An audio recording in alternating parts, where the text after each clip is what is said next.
तय करें। आप गुरु गरीब के जगह 125 यूनिट तक के बिजली रहते 1 रुपया नहीं देवा पड़ते, 1 रुपया नहीं फ्री में होगा बिजली देते हो।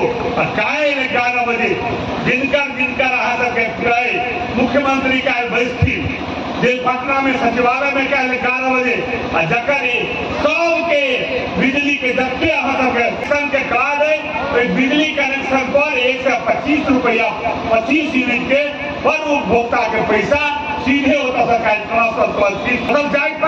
बढ़बाक कोशिश करे छे। जे पार्टी एक आदमी के आरक्षण नहीं दिलके वो आरक्षण पर लगवा चाहे छे अगली के पिछड़ी के। हम तो दावा से कहे छे कि लालू यादव के 15 साल के शासन में एक आदमी के आरक्षण के लाभ मिले कि एक आदमी के आरक्षण के लाभ नहीं मिले। आरक्षण के लाभ मिले सिर्फ लालू प्रसाद परिवार के मिले। प्रणाली के आवाज बुलंद करेंगे आप। ये सामान एक बड़ी लंबी प्रक्रिया है, ये इतना आसान नहीं है। प्राइवेट स्कूलें चल रही है, लेकिन ये तभी होगा जब हम सरकारी विद्यालयों को मजबूत करेंगे। उसमें मकान होगा, शिक्षक होंगे, छात्र होंगे, पढ़ाई होगी, तभी हम उसका विकल्प कर सकते हैं। तो सरकारी विद्यालयों को मजबूत करने का काम चल रहा है। आने वाले दिनों में हम समान शिक्षा पर भी विचार कर सकते हैं। बिहार सरकार के पूर्व मंत्री सह बीजेपी विधायक विनोद नारायण झा ने बेनीपट्टी विधानसभा क्षेत्र अंतर्गत कलवाही प्रखंड के हरिपुर दक्षिण पंचायत स्थित खिरखिरिया टोल जीवछ नदी में छठ घाट का किया शुभारंभ। छठ घाट निर्माण कार्य मुख्यमंत्री क्षेत्र विकास योजना अंतर्गत विधायक ऐच्छिक कोष द्वारा 7 लाख रुपए की प्राकृत राशि से कराई गई है। उद्घाटन करने पहुंचे बेनीपट्टी विधायक को उपस्थित ग्रामीणों ने मिथिला के परंपरा अनुसार पाग दुपट्टा देकर किया सम्मानित। सभा को संबोधित करते हुए बीजेपी विधायक ने कहा, डबल इंजन की सरकार बिना भेदभाव के योजनाओं का लाभ समाज के सभी वर्गों के लोगों को दे रही है। बिहार प्रगति के पथ पर अग्रसर है। डबल इंजन की सरकार में बदली बिहार की तस्वीर। केंद्र सरकार के विशेष पैकेज ने विकास को दी रफ्तार। आरक्षण को लेकर विपक्ष पर निशाना साधते हुए कहा, लालू यादव के शासनकाल में लालू यादव के परिवार को छोड़कर एक व्यक्ति को भी आरक्षण का लाभ नहीं मिला। इस दौरान बेनीपट्टी विधायक ने प्रेस प्रतिनिधियों से वार्ता करते हुए कहा, सीतामढ़ी के पुनौरा धाम में भव्य जानकी मंदिर निर्माण की तैयारी शुरू हो गई है। 8 अगस्त को गृह मंत्री अमित शाह ने भूमि पूजन एवं शिलान्यास किया। 67 एकड़ में 882 करोड़ की लागत से भव्य जानकी मंदिर का निर्माण होगा।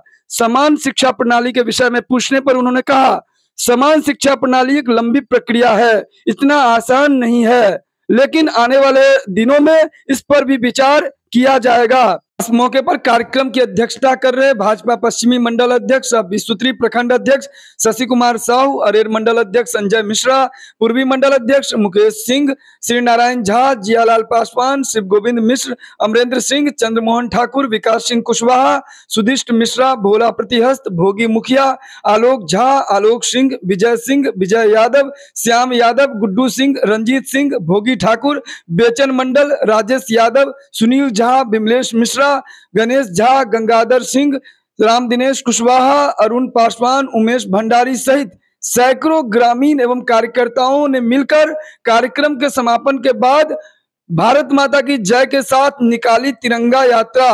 देशभक्ति नारों से गूंज उठा कलवाही।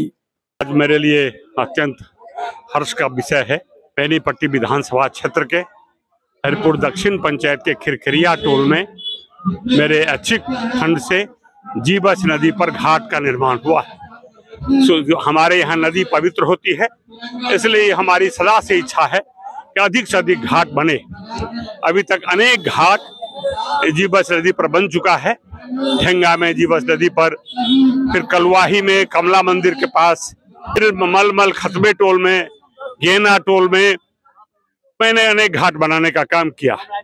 जीवछ माता बहुत ही महत्वपूर्ण और धार्मिक नदी है, इसलिए इसके लिए बिहार सरकार भी प्रयासरत है। अभी इसको नदी जोड़ो योजना के अंतर्गत पुरानी कमला होते हुए भकुआ से कोसी का पानी लाया जाएगा। 150 करोड़ की योजना है, तो जीवछ नदी का पुनरुद्धार होगा। अभी ये सनातन संस्कृति बहुत मजबूत स्थिति में है और उसका प्रभाव बढ़ रहा है। मिथिला में सनातन संस्कृति की जड़ें बहुत गहरी है। शंकराचार्य को 8वीं सदी में मंडन मिश्र की धरती पर आना पड़ा था महिषी और उन्होंने शास्त्रार्थ किया था। फिर वही दिन लौटने वाला है। यहाँ शास्त्र, न्याय, मीमांसा पर लंबे समय तक चर्चाएं हुई। नव्य न्याय पर अनेक की पुस्तकें लिखी गई और इस बार जब अमित शाह जी आए 8 तारीख को और भव्य जानकी मंदिर का सीतामढ़ी के पुनौरा में शिलान्यास किया, तो ये हम मिथिलांचल के लिए अत्यंत गौरव का विषय है। और आने वाले दिनों में सनातन संस्कृति का दुनिया में जिस तरह उत्तर प्रदेश का केंद्र रहा है अयोध्या, वैसे ही आने वाले दिनों में सनातन संस्कृति का दुनिया में जिस तरह उत्तर प्रदेश का केंद्र रहा है अयोध्या, वैसे ही आने वाले दिनों में पुनौरा और मिथिला भी बनेगा सीतामढ़ी में। और इससे अनेक संभावनाएं पैदा होगी। दुनिया के टूरिस्ट आएंगे, अगल बगल से जाने की व्यवस्था होगी। इसी क्रम में 517 करोड़ की लागत से बेनीपट्टी बेनीपट्टी के संसार पोखर से पुनौरा धाम तक के लिए एक सड़क की स्वीकृति हुई है। तो चारों ओर इसका लाभ होगा। पहले से ही कलवाही में एनएच बना है और उस मंदिर में जो पुनौरा में मंदिर बनेगा 850 करोड़ की लागत से बिहार सरकार, भारत सरकार मिलकर उस मंदिर का निर्माण करेगी। और इसलिए हम लोगों के लिए बहुत गौरव का विषय है। सनातन संस्कृति में जीवछ नदी का भी बहुत महत्व है। इसलिए आज बनाकर हमें लगता है कि हमने सनातन संस्कृति में एक कदम आगे बढ़ाने का काम किया है और आने वाले दिनों में इसका लाभ हमको विधानसभा चुनाव में होगा। जनता पहले भी हमारे साथ रही है। 20 साल से एनडीए की सरकार है।